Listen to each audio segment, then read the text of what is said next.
वजह से वो आए क्या हमारे पास आना चाहिए ना उनको कि भाई मेरी वजह से हुए हैं। अगर वो वहाँ खड़े बीच में खड़े नहीं होते, उनको नहीं बचाते, साइड में हो जाते तो क्या करते वो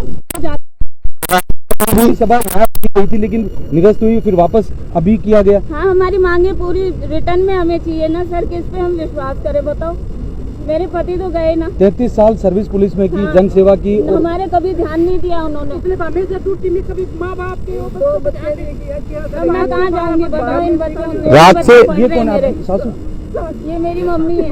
क्या कहेंगे? मुख्यमंत्री वजीरलाल शर्मा के काफिले की दुर्घटना में निधन हो चुका एएसआई सुरेंद्र सिंह का अंतिम संस्कार जो है वो उनके पैतृक गांव में किया जाएगा और इससे पहले उनका शव जो है रिजर्व पुलिस लाइन चांदपोल में लाया गया। वहां पर उनको पुलिस के जो बड़े अधिकारी हैं उन्होंने श्रद्धांजलि दी और इसके बाद जो उनका शव है वो परिजन लेकर के उनके पैतृक गांव में है वो चले गए। इससे पहले बता दें आपको कि परिजनों की जब उनका पोस्टमार्टम करवाया गया, उनका शव जयपुर अस्पताल में था, तो परिजनों की एक मांग थी कि उनकी एक बेटी को सरकारी टीचर की नौकरी है वो दी जाए और वहीं बेटे को जो है वो तहसीलदार की नौकरी है वो दी जाए। परिजनों ने शव लेने से बिल्कुल इनकार कर दिया था और इसके बाद फिर जो सहमति बनी, इसके बाद परिजन जो है वो शव को अभी लेकर के यहाँ रिजर्व पुलिस लाइन से लेकर के गए हैं। यहाँ पर कमिश्नर बीजू जॉर्ज जोसेफ है वो भी मौजूद थे।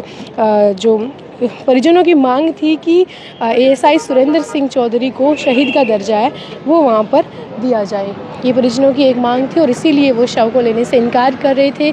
अभी शहीद का दर्जा देने की मांग, बेटे और बेटी को सरकारी नौकरी की जो मांग है परिजन वो कर रहे थे, इसलिए उन्होंने इनकार कर दिया था शव को लेने से। फिर उनका शव है वो जयपुरी अस्पताल में पोस्टमार्टम के बाद रखा गया था और इसके बाद परिजनों से बात करके एक बार उनसे बात करी और उनकी परमिशन पर उसके बाद रिजर्व पुलिस लाइन में उनका शव लाया गया। यहाँ पर उनको श्रद्धांजलि दी, पुलिस के कई बड़े अधिकारियों ने, कमिश्नर ने उनको श्रद्धांजलि दी और इसके बाद उनके शव को यहाँ से उनके पैतृक गांव के लिए रवाना है वो कर दिया गया है। बता दें आपको पूरी घटना कि कल जब दोपहर 3 बजे जगतपुरा के अक्षय पात्र चौराहे पर सीएम का काफिला गुजर रहा था, इस दौरान एक टैक्सी नंबर की जो गाड़ी है वो आती है और काफिले को टक्कर मार देती है। इसी दौरान एएसआई सुरेंद्र सिंह जो है उस गाड़ी को रोकने के लिए बीच में आते हैं तो टक्कर में वो है घायल हो जाते हैं, उनके सिर में गंभीर चोट आती है और इसके बाद तुरंत उनको अस्पताल में भर्ती करवाया जाता है।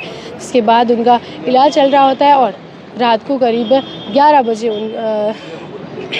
वहीं रात को करीब 9 बजे खबर आती है कि एएसआई सुरेंद्र सिंह का जो निधन है वो हो चुका है। इसके बाद लगातार पुलिस महकमे में शोक की लहर छा गई थी और जो अन्य 4 पुलिसकर्मी घायल हुए उनका फिलहाल हॉस्पिटल में इलाज है वो चल रहा है। इस पूरे मामले में जो टैक्सी ड्राइवर है वो भी घायल हुआ था, एक अन्य नागरिक है वो भी घायल हो गया था। सीएम ने खुद अपनी गाड़ी में इन घायलों को बिठा करके अस्पताल में पहुंचाया था, अलग अलग अस्पताल में इनका इलाज चल रहा है।